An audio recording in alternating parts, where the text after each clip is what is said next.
Presentamos Vertiente de Opinión, un programa producido por el periodista Mario Emilio Pérez. Saludos amigos de Vertiente de Opinión. Los que hacemos este tipo de programas, siempre encontramos gente en la calle que nos dice, te veo siempre, pero si es un dirigente político o una personalidad, y yo lo invito, posteriormente me dice, ¿en qué canal y a qué hora es? Pero, sin embargo, eso no ocurre con Zacarías Payano, que todas las semanas, si habla conmigo, me dice, me gustó mucho lo que dijo fulano. O sea, no solamente sabe quién compareció, sino sus declaraciones, lo que indica que vio el programa entero. Así es que yo digo que él es accionista moral de Vertiente de Opinión. Zacarías, ¿cómo va la vida? Muy bien. Claro que sí, Usted luce juvenil. y muy Practicando deporte fuerte. todos los días camino y todos los días me ejercito sin excusa aunque llueva. Muy Porque bien. la actividad física mejora la calidad de vida y oxigena el cerebro sobremanera. Sí, señor. Sí, Y hay señor. que felicitar a Dawe, que se está queriendo más porque ha rebajado muchísimo y se ve mucho mejor. Sí, da bueno. Sí, porque los gordos, la gente antes era sinónimo de salud, y que gordo y colorado. No, Ahora gordo y colorado es diabético, claro.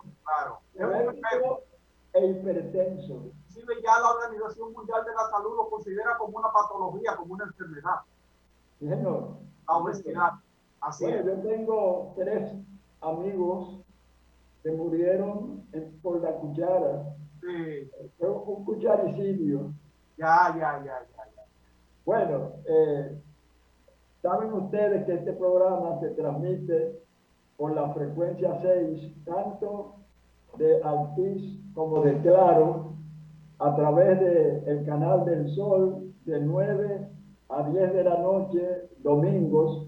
Y si no lo puede ver, pues en YouTube, al día siguiente, a partir de las 2 de la tarde y de forma indefinida, lo puede ver a través de ese YouTube, que es cuando viene Zacarías al programa, pues poca gente aparece en YouTube. ¿Por qué? Porque lo ven en el canal a la hora que se transmite.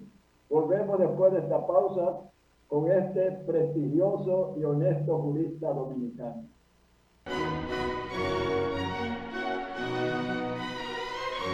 Bueno, doctor Zacarías Payano, hasta un periodista novel, que no es mi caso, hasta por razones de edad biológica, iniciaría este programa con una pregunta prácticamente obligada. Tu opinión acerca del discurso que pronunció el licenciado Luis Rodolfo Abinader Corona tras cumplir un año al frente de la cosa pública. Mario Emilio, yo entiendo que mucha gente no dejó de ver el juego de los Yankees y Boston para ver el discurso, porque el presidente, desde que llegó al poder, está diciendo lo mismo y ya la gente sabe lo que él va a decir.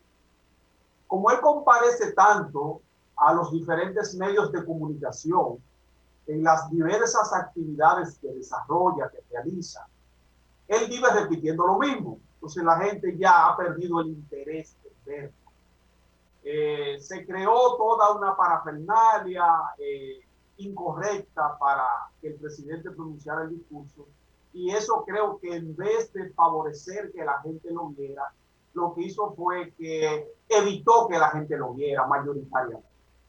Siendo objetivo, no se creó ninguna expectativa con la comparecencia del presidente, porque él no dijo nada que no hubiese dicho ya en reiteradas ocasiones. Definitivamente creo que la gente se quedó esperando algo distinto, pero no hay nada nuevo bajo el sol, como dice el Eclesiastés. ¿Y tú piensas que la gestión que ha realizado en este año el licenciado Luis Abinader está más cerca de lo buena desde lo aceptable o defectuosa? ¿Cómo tú la calificarías? Yo la catalogo aceptable, porque ha sido mucha espuma y poco chocolate.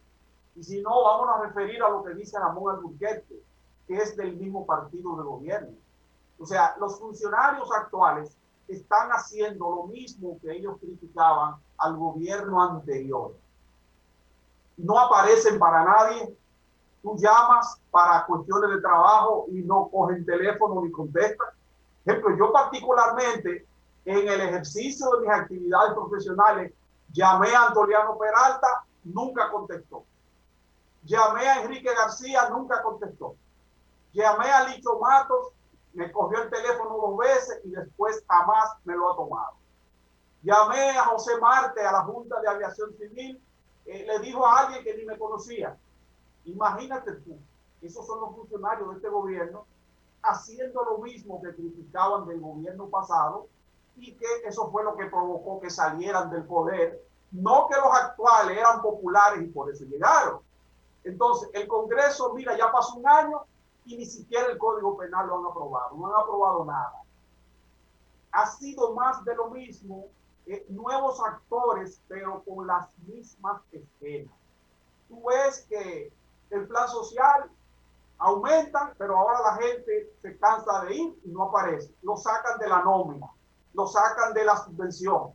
Entonces, yo creo que ojalá que este tipo de observación objetiva de alguien que tiene capacidad para pensar humildemente, lo tomen por el lado bueno, lo tomen por el lado amable, para que rectifiquen, porque rectificar es necesario.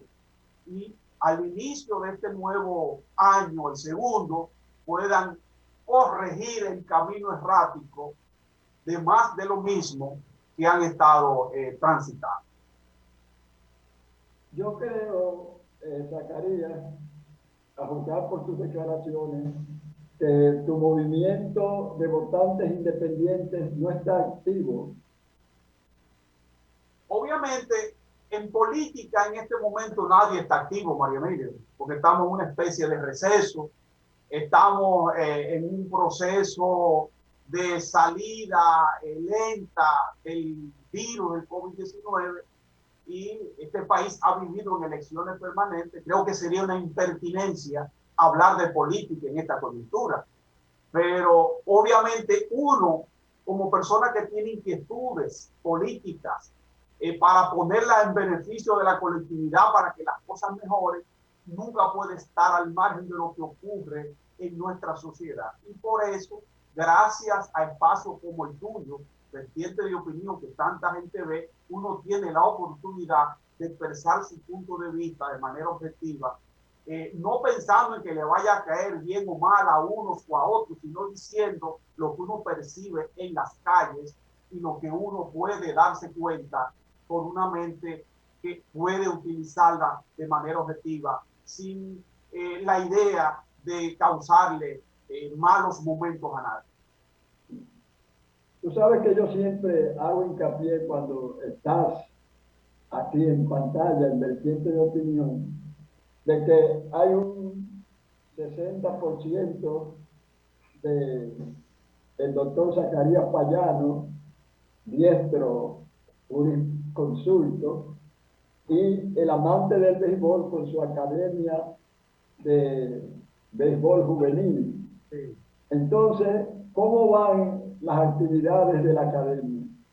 Bueno, la Academia de Béisbol Hermanos Payano, una de las actividades que nos mantiene más entusiasmados, más dinamizados. Todos los días estamos en contacto con nuestros muchachos y con nuestros entrenadores, tratando de construir, de edificar un atleta nuevo, con criterio, con desarrollo de personalidad, con fortalecimiento de voluntad, para nosotros poder seguir mejorando nuestra participación en las grandes ligas. Y así como dan muchos honrones y ponchan a muchos bateadores los pitchers, así también hay algunos comportamientos que no son los mejores, en los cuales nosotros hacemos hincapié con los muchachos que estamos desarrollando. Y la verdad es que el proyecto va muy bueno.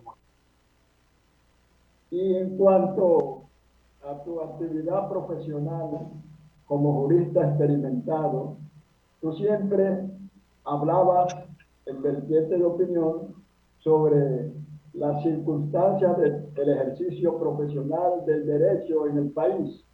Pero ahora con la pandemia se han sumado otros problemas porque cuando se estuvo realizando algunas audiencias de manera virtual, hubo protestas encendidas, sobre todo de las asociaciones de juristas y del propio colegio de abogados.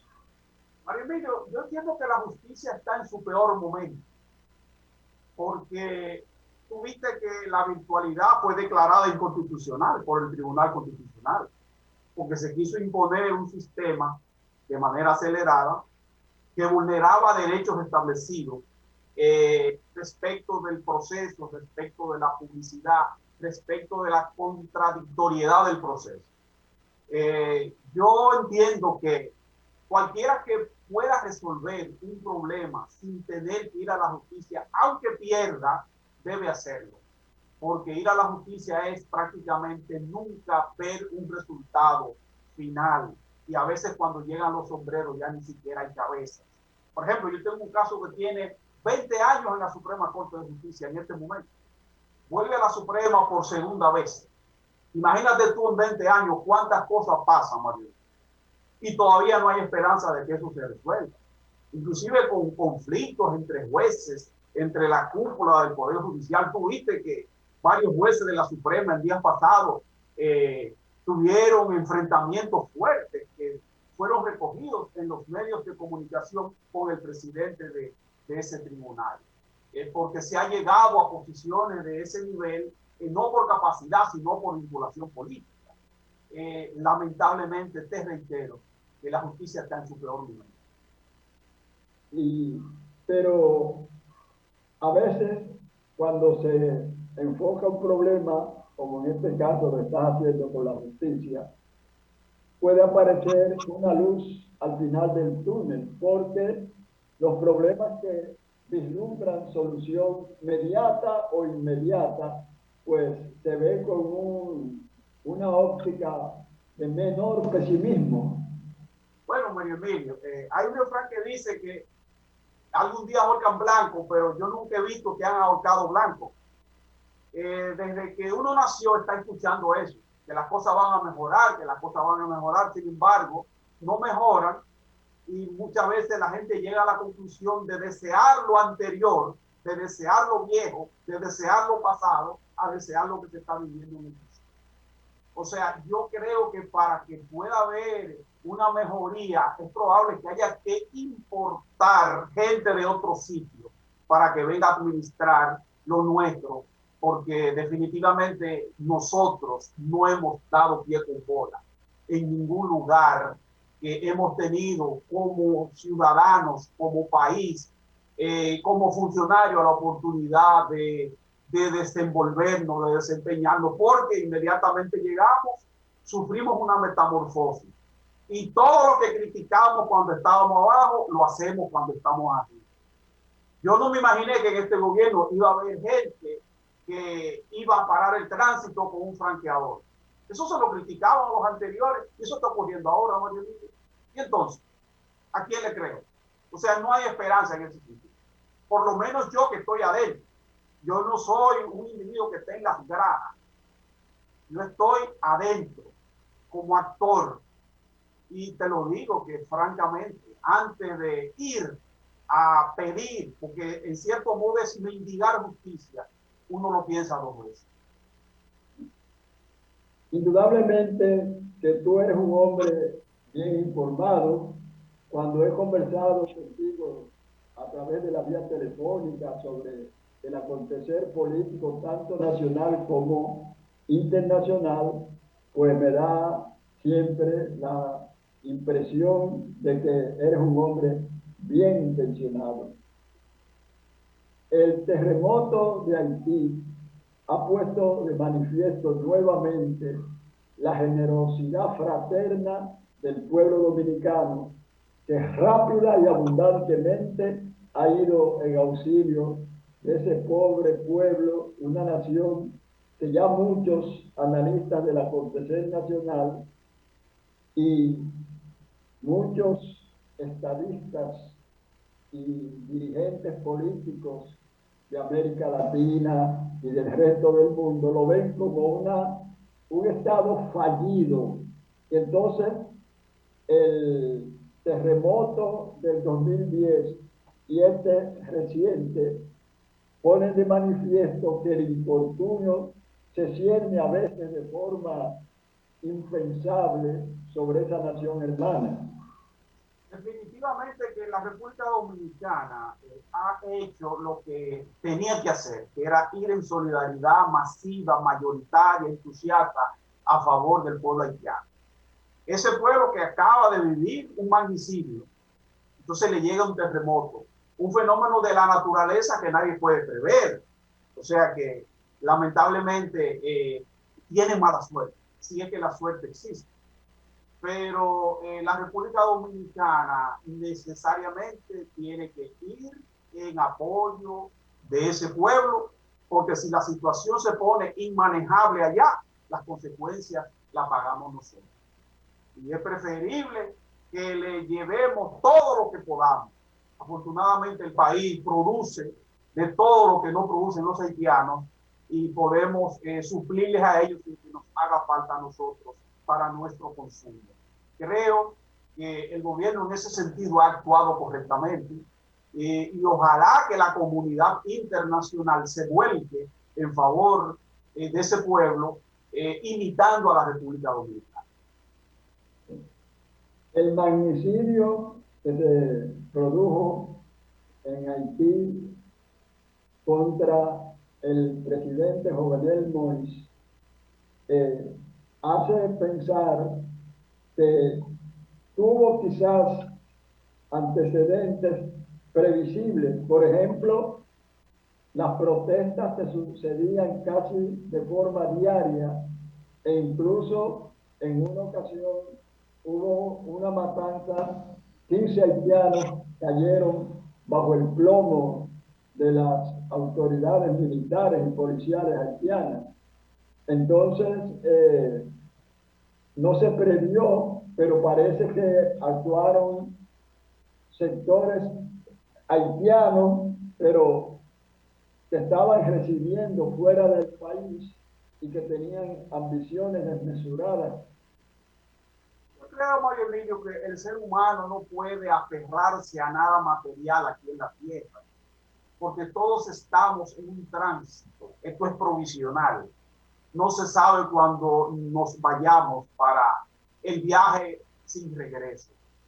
El presidente Jovenel Moïse estaba siendo repudiado por una mayoría en el pueblo haitiano. Se decía que ya él había concluido su mandato. Él decía que no, que le faltaba un año porque se había juramentado un año después, fruto de las impugnaciones que allí hubo. Hay que recordar, reconocer que él llegó con una base política muy débil, con apenas 600,000 votos. Minoritariamente la gente votó, entonces no era un presidente legitimado. Ya había llegado a sus 4 años. Él entendía que tenía que cumplir 5. Lo ideal era que él recibiera el mensaje y patrocinar elecciones y se fuera por la puerta ancha, por la puerta grande. Sin embargo, se aferró al poder, quiso mantenerse en el poder más allá, y los pueblos aguantan hasta un momento determinado. Sobre todo Haití tiene una tradición bastante sólida, bastante larga de magnicidios. O sea que necesariamente su accionar fue lo que provocó que su vida se perdiera en estas condiciones tan lamentables. Pero entiendo que él se buscó esto, lamentablemente, como tú muy bien señalas.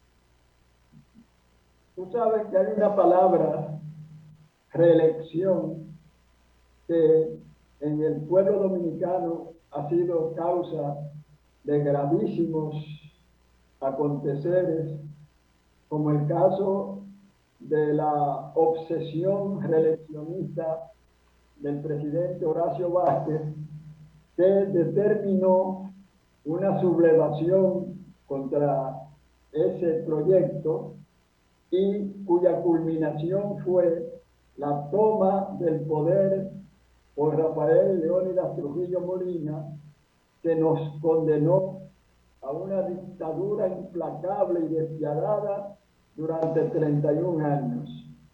Claro, aquí está permitida la reelección por un periodo más, pero estamos viendo que con apenas un año hay sectores que están prácticamente presionando al presidente Luis Abinader con que se reelija. Él, con la moderación que le caracteriza, ha dicho que es prematuro eso. Pero para ti, la reelección en sí misma, cuando excede o se trata de exceder el periodo para el cual está permitida, causa, ya se ha visto en las naciones, estamos viendo el caso de Nicaragua con Daniel Ortega, trae impredecibles contratiempos. La reelección intrínsecamente es perniciosa para los pueblos, para las naciones, para las instituciones, porque regularmente el que va a la reelección utiliza recursos estatales para su promoción en detrimento de los demás candidatos. Entonces, va a un proceso electoral en desigualdad de condiciones. Cuando hay un ring de boxeo, los boxeadores deben pensar lo mismo, Mario Emilio, tú que eres un deportista. Sin embargo, cuando hay una reelección desde el poder, el que está en la oposición lleva una desventaja muy pronunciada, muy grande. Y si tú chequeas quiénes son los que están aupando la reelección, son los que están en el poder, son los que han sido beneficiados con un decreto, son los que tienen una serie de beneficios marginales de los cuales están disfrutando y quisieran seguir disfrutando por 4 años más. Pero en principio la reelección no es buena para los pueblos.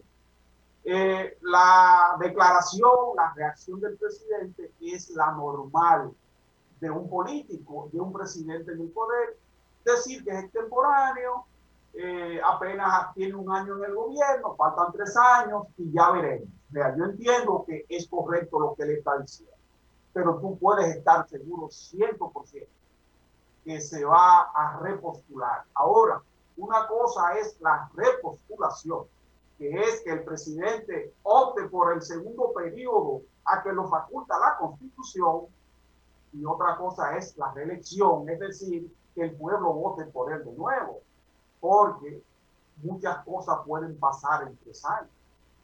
Y todos sabemos que los últimos años de los gobiernos consuetudinariamente en el país han sido desastrosos.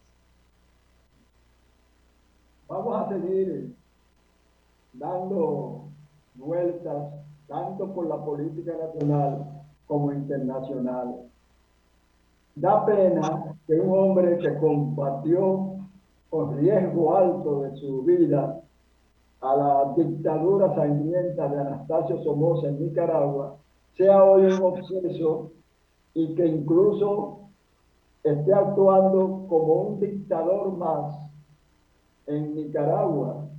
¿Qué tú piensas? Porque he visto que, a diferencia de lo que ocurrió con Trujillo, la Organización de Estados Americanos y la misma Organización de las Naciones Unidas han sido, yo diría que aparentemente timoratas para las sanciones que debe aplicarle a Daniel Ortega para ver si se detiene esa represión que está ejerciendo, sobre todo contra cualquiera que aspire a sucederle. Mario Emilio, la OEA y la ONU son entidades para hacer turismo, no desempeñan ninguna función. no realizan ningún papel en beneficio del buen gobierno y de la convivencia pacífica en el mundo. Porque las atrocidades que está cometiendo el gobierno de Daniel Ortega en Nicaragua no debieran permitirse si esas entidades verdaderamente cumplieran su misión. Daniel Ortega es un dictador. Todo aquel que aspira lo apresa y le arma un expediente. Inclusive su hermano Humberto dice que ya está separado de él, que esas personas a las que él se indica como terroristas no son terroristas, dice su propio hermano, que fue comandante del ejército de su gobierno. Los seres humanos, lamentablemente, son transformados por el poder. El poder los transforma. Y tú no ves aquí lo que dice un locutor que fue a darle una queja al ministro de Educación actual, y el ministro de Educación le dio un galletón por el pecho. Y dice ese señor que él se pasó 5 años en campaña con el presidente actual y que ahora no le cogen llamadas ni le contestan, y que el gobierno es de pop y de blanquita y de rubita. La gente se transforma cuando llega al poder, lamentablemente es así, Mario Emilio, y lo que está pasando en Nicaragua debe llamar la atención de toda la comunidad democrática mundial para no permitir que los presidentes se perpetúen en el poder hasta que le dé la gana. No puede ser. Y los pueblos tienen que levantarse, porque Daniel Ortega lo que quiere es que no haya elecciones en noviembre para él quedarse. Y así no puede ser, María. En nuestra amada República de Venezuela, y digo amada de Venezuela, porque uno de sus estadistas, Rómulo Betancourt, fue un factor determinante en la caída del Trujillato. Pero ahora, después que transcurrió el periodo con su muerte de Hugo Chávez Frías, Nicolás Maduro la está conduciendo por derroteros de pobreza e incluso de escasa actividad democrática en el aspecto político. ¿Tu opinión? Venezuela merece mejor suerte y volvemos a lo mismo. La ambición, el exceso por el deseo de mantenerse en el poder, como ha ocurrido en el caso de Nicolás Maduro en Venezuela. Él va a estar ahí hasta que le dé su gana, por lo visto, porque el pueblo venezolano, en vez de unirse, lo que ha hecho es emigrar. Están errantes como las aves sin nido por el mundo entero. Los venezolanos que pueden unirse para combatir el gobierno, lo que hacen es que se van del país. Y la oposición, en vez de unirse, lo que hace es dividirse. Y definitivamente, si no se unen, no van a poder combatir a Nicolás Maduro. Esa pantomima de un diálogo en México, igual que ocurrió aquí, es ganar tiempo para Nicolás Maduro y poner de mojiganga a la comunidad internacional y a la oposición política. Eso es una prueba palmaria de que la OEA tampoco ha cumplido su misión en el caso de Venezuela, porque deben establecer sanciones poderosas, no solo una sanción individual por parte del gobierno de los Estados Unidos, sino una sanción promovida por la Organización de los Estados Americanos en contra de ese gobierno, no del pueblo. Sin embargo, eso no se ha dado y Nicolás Maduro permanecerá allí hasta que él quiera. Bien, vamos a hacer una breve pausa para luego continuar dialogando con este diestro jurista que es el doctor Zacarías Payá.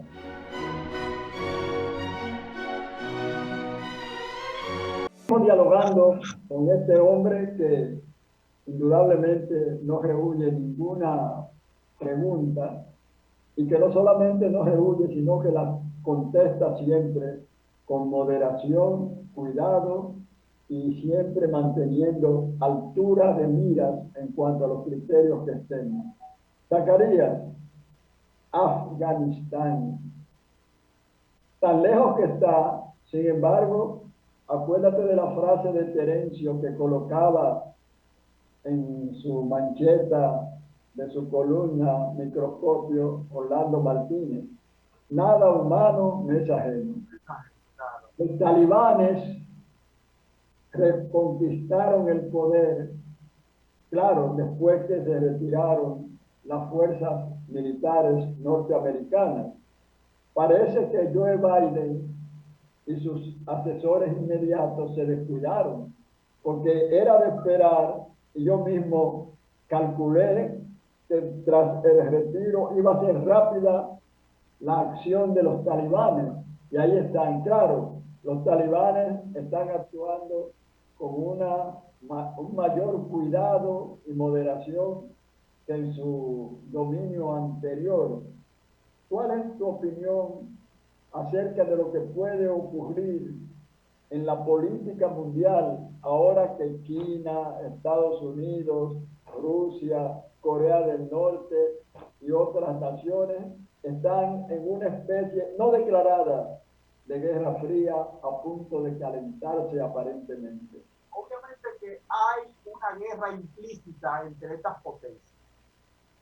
Yo creo que el actual presidente de los Estados Unidos, Joe Biden, recibió una especie de regalo envenenado del anterior presidente, el señor Trump, porque él había autorizado el retiro de las tropas hasta mayo y luego él la prorrogó, pero él tenía necesariamente que volver sobre ese tema, recapitular sobre ese tema, porque la política exterior de Trump no necesariamente tenía que ser la política exterior del actual gobierno, porque las coyunturas son distintas.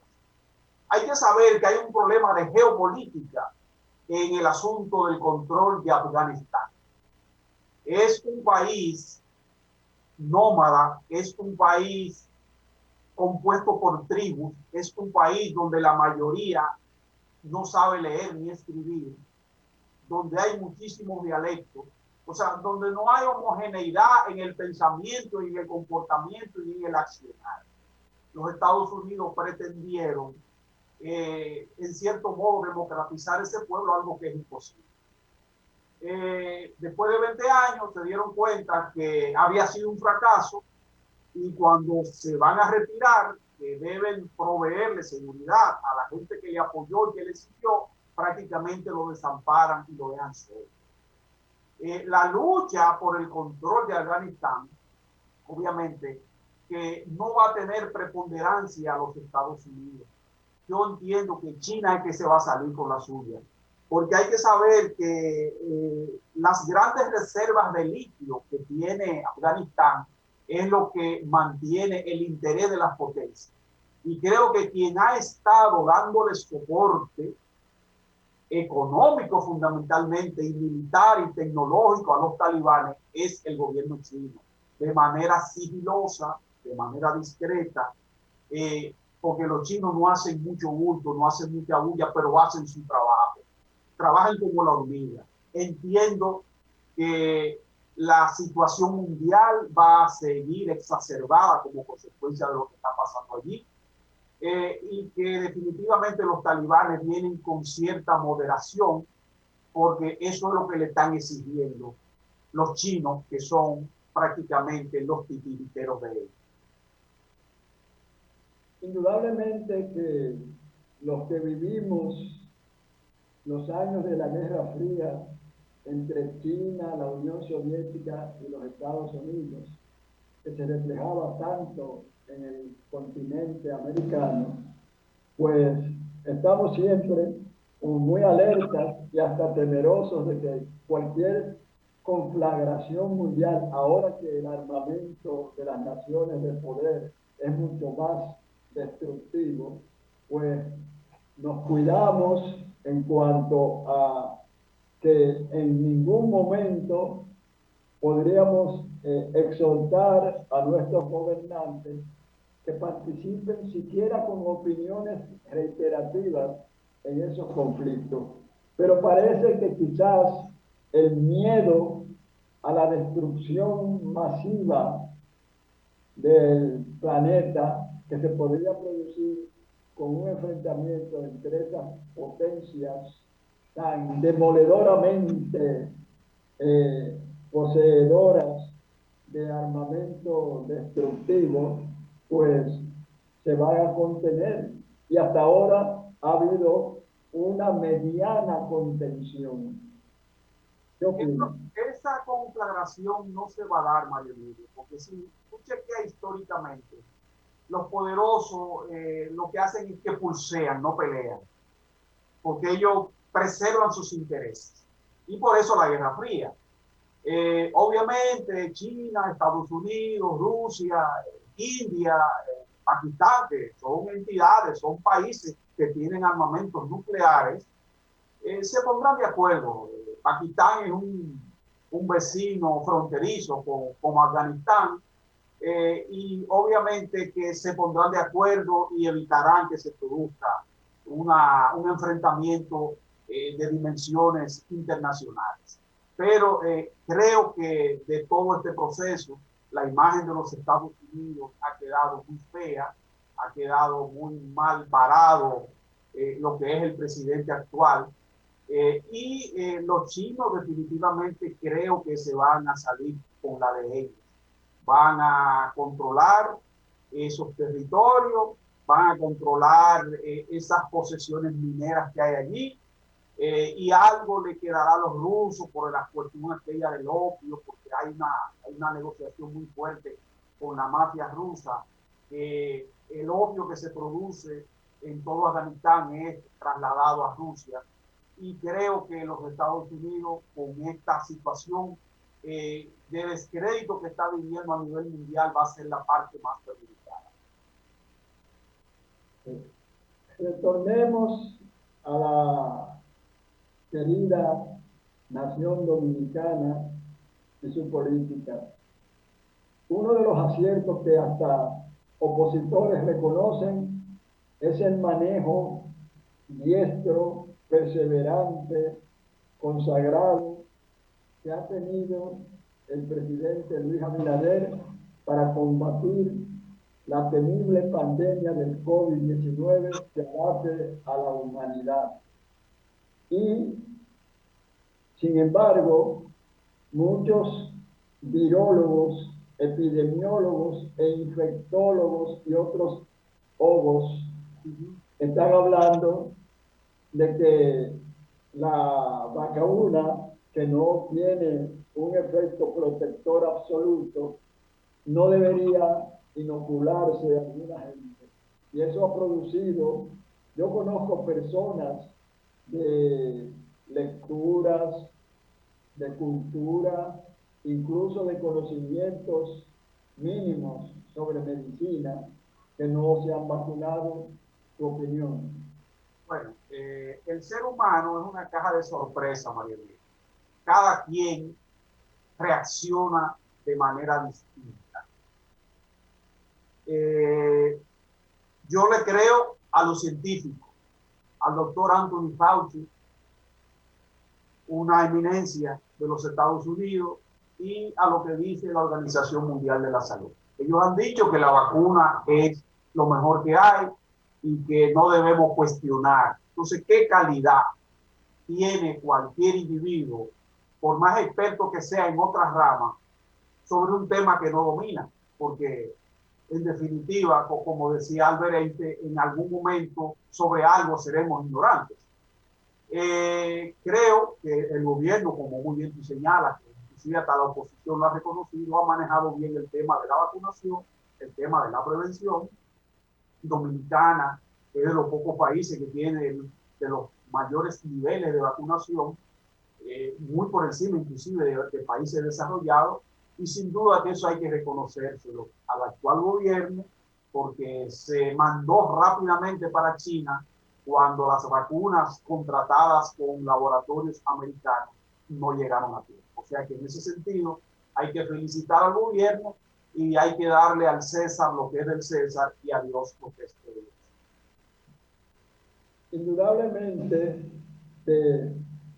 cuando se produjo el torneo electoral en el cual resultó escogido el licenciado Luis Abinader, casi todo su discurso y las exigencias o las promesas que le exigían que hiciera a él fue el combate a la corrupción del pasado gobierno, que de acuerdo a las cifras uno se queda atónito, porque son cifras tan grandes que uno a veces tiene hasta dificultad para, aún con sus conocimientos aritméticos, pueda captarlas. Yo creo que se le está exigiendo mucho al presidente Abinader, porque tú como jurista experimentado sabes que para que un proceso contra determinadas personas se inicie, debe estar bien fundamentado para que no ocurra como en el pasado gobierno, que algunos sectores jurídicos adrede hilvanaban mal los procesos en cuanto a que dejaban lagunas, errores, para que no caminaran y por ende los inculpados salieran libres. ¿Tú crees que se ha manejado desde el punto de vista jurídico bien la lucha contra la corrupción en este gobierno? No creo que el gobierno en ese sentido ha sacado 100.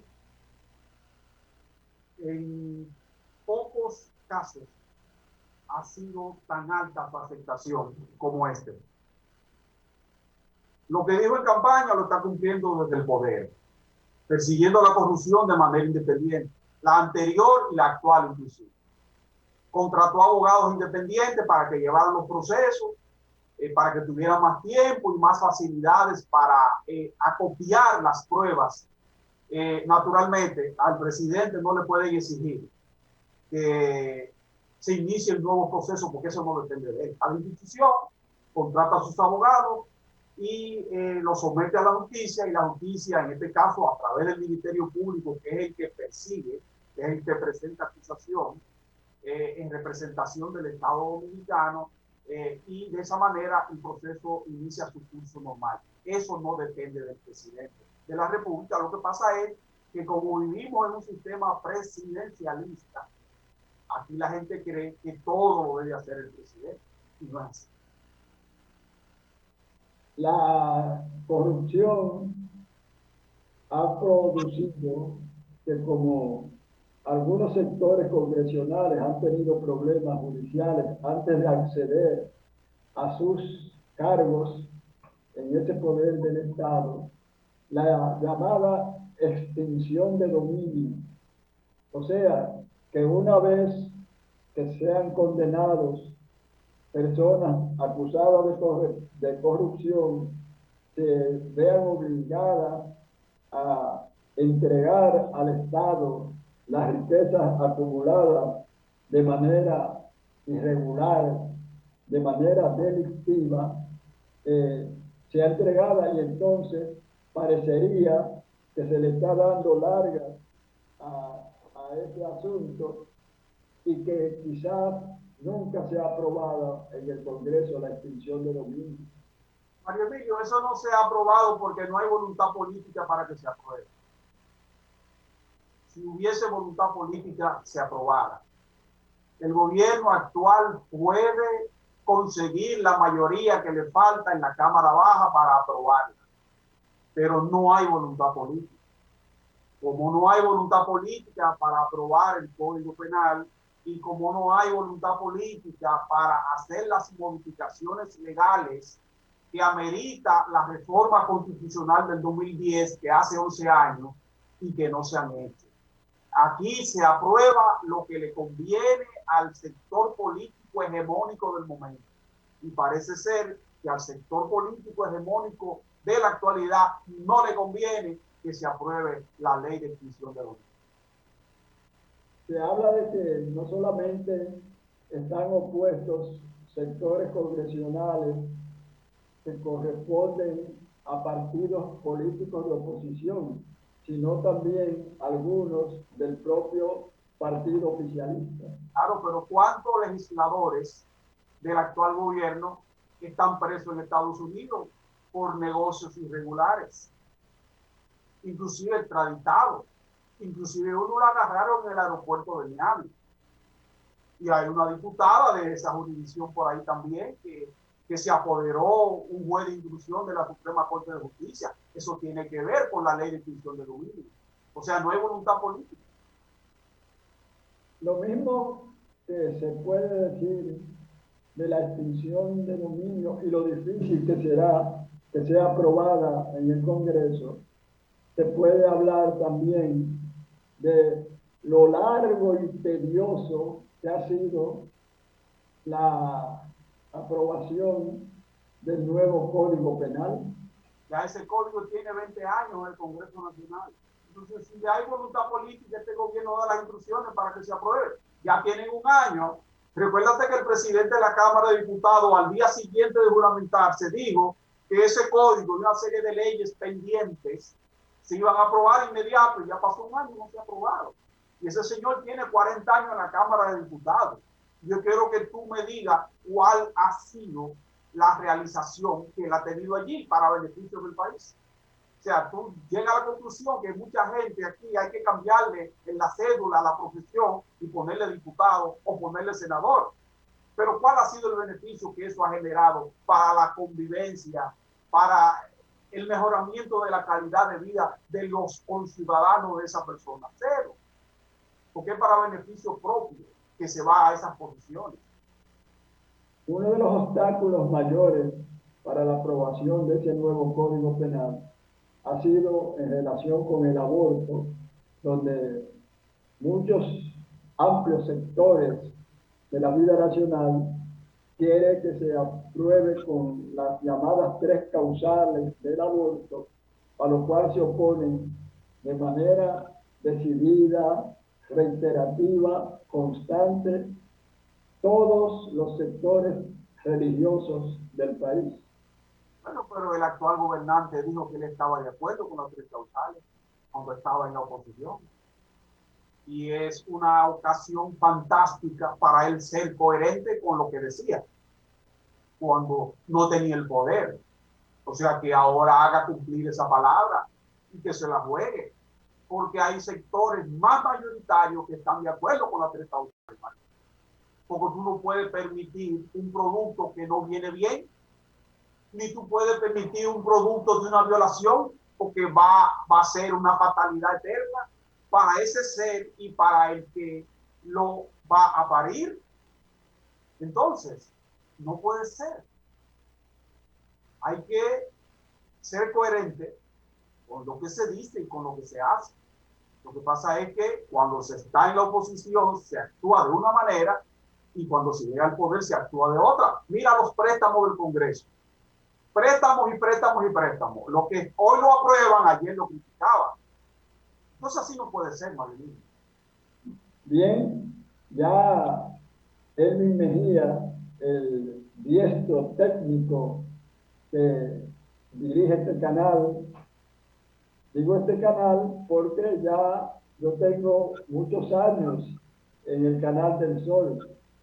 Ya espero que Álvaro me declare, como yo a usted de este programa, accionista moral del canal. Claro que sí. Así es que ya saben que en Altiz y en Claro, en el 6, pueden sintonizar a Vertiente de Opinión domingo de 9 a 10 de la noche, y si no pueden, desde el lunes a partir de las 2 de la tarde en YouTube. Hasta la próxima. Hemos presentado Vertiente de Opinión, bajo la conducción del periodista Mario Emilio Pérez.